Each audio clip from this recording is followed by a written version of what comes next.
Ringkas, fenomena jualan mimpi yang dapat mengumpulkan uang yang begitu banyak dalam waktu singkat, menghimpun orang-orang yang begitu bebal, spekulator, manusia tak tahu diri, tak tahu malu, yang pandir bukan main tapi berlagak jenius, yang rela mati demi membela permainan, mimpi dan semua omong kosong dari bisnis yang sebetulnya bodong.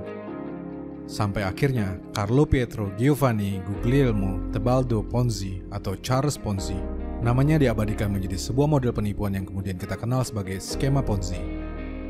Tapi bahkan hingga lebih dari 100 tahun istilah tersebut dikenal, skema Ponzi terus saja eksis di tengah masyarakat, digemari oleh berbagai kalangan, digandrungi oleh para pencintanya. Skema Ponzi mengubah teman jadi lawan, mengubah keluarga jadi seteru, mengubah manusia jadi hantu, dan memakan korban baru setiap hari. Lalu apa yang salah dari itu semua? Mengapa skema Ponzi begitu langgeng? Di video ini, saya akan menjelaskan bagaimana skema Ponzi bekerja, berapa banyak kerugian yang terjadi, serta kehancuran yang dapat ditimbulkannya bagi hidup kita. Saya juga akan menerangkan bagaimana cara kita mengenali skema Ponzi, dari yang terang benderang, hingga yang dibalut oleh segala macam kamuflase yang mengaburkannya, dan mengapa kamu dan seluruh keturunanmu harus menghindari skema semacam ini untuk selama-lamanya. Mari kita mulai.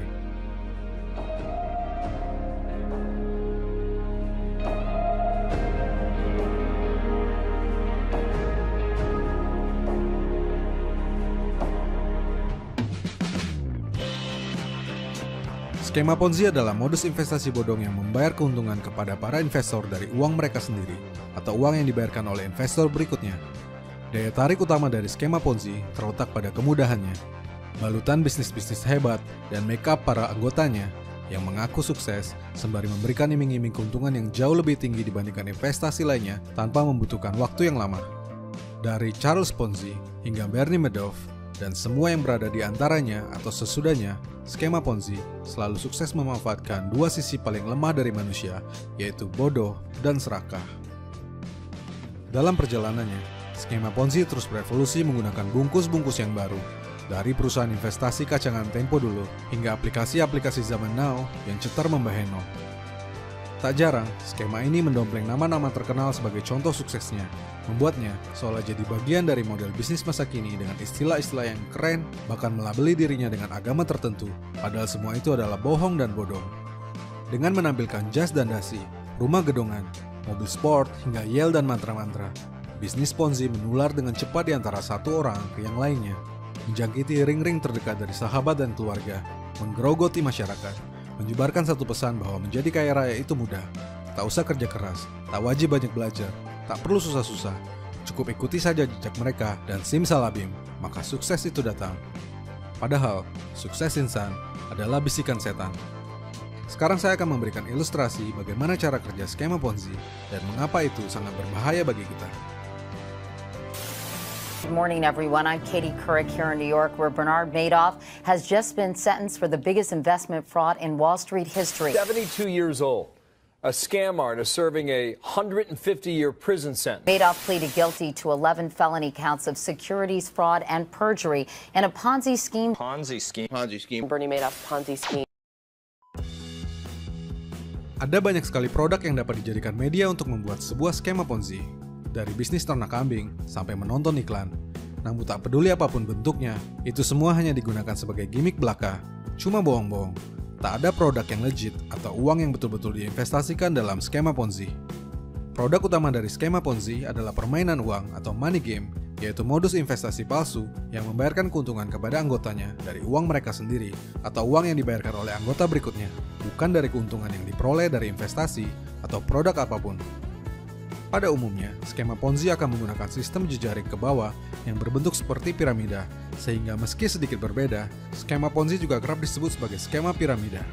Dengan menggunakan skema seperti ini, pertumbuhan jumlah anggota akan melaju secara eksponensial, sehingga dapat mengumpulkan uang dalam jumlah yang sangat banyak secara cepat.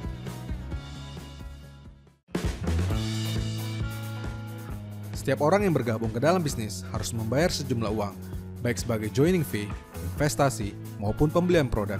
Itu adalah yang paling sering dilakukan. Namun belakangan, tak sedikit skema Ponzi yang dibalut dalam program-program gratisan. Gratis di sini tentu hanya sebagai modus untuk menarik perhatian, sebab pada prinsipnya hanya mereka yang membayar yang bisa mendapatkan uang dengan cepat. Yang gratisan ya cuma lucu-lucu doang. Skema Ponzi menawarkan iming-iming keuntungan yang tak cuma besar, tetapi juga pasti dalam jangka waktu yang singkat. Ini adalah sebuah antitesis dari investasi betulan yang memberikan imbal hasil jauh lebih kecil dan tidak pasti, bisa untung, bisa rugi. Pada awalnya, sudah pasti semua orang yang bergabung akan mendapatkan bayaran seperti yang dijanjikan. Ini adalah kunci untuk membuat bisnis semakin berkembang, sebab orang yang telah mendapat dan mencicipi bayaran biasanya akan memutuskan untuk menambah investasinya demi mendapatkan hasil yang lebih besar lagi. Jika ingin menambah keuntungan atau passive income, setiap peserta disarankan untuk merekrut orang lain. Lalu orang yang direkrut akan merekrut orang lainnya, dan begitu seterusnya. Bukti pembayaran awal, event-event menggelegar, kemudahan mendapatkan uang, akan membuat promosi semakin berkembang dari mulut ke mulut, dari dompet ke dompet. Di tahap ini, semua akan untung, semua akan senang, semua berpesta pora. Sayangnya, tak perlu menunggu lama untuk membuat sebuah bisnis dengan skema Ponzi bertemu dengan gelembungnya yang sangat menyeramkan. Semakin cepat sebuah bisnis Ponzi berkembang, semakin gegas ia hancur lebur. Semua itu terjadi saat penambahan investasi baru dan member baru melamban atau stop sama sekali. Di mana kita tahu, uang dari para member lah satu-satunya sumber yang menghidupi bisnis ini. Sebab sekali lagi, investasi, produk, bisnis, semuanya itu cuma bohong belaka. Di sisi lain, para pemilik bisnis Ponzi selalu bersiap mengambil ancang-ancang saat dana yang terkumpul sudah sangat banyak dan merasa itulah waktunya untuk membawa kabur semuanya. Ini dinamakan sebagai scam. Maka istilah yang paling sering digunakan dalam skema Ponzi adalah money game, skema piramida, dan scam bisnis.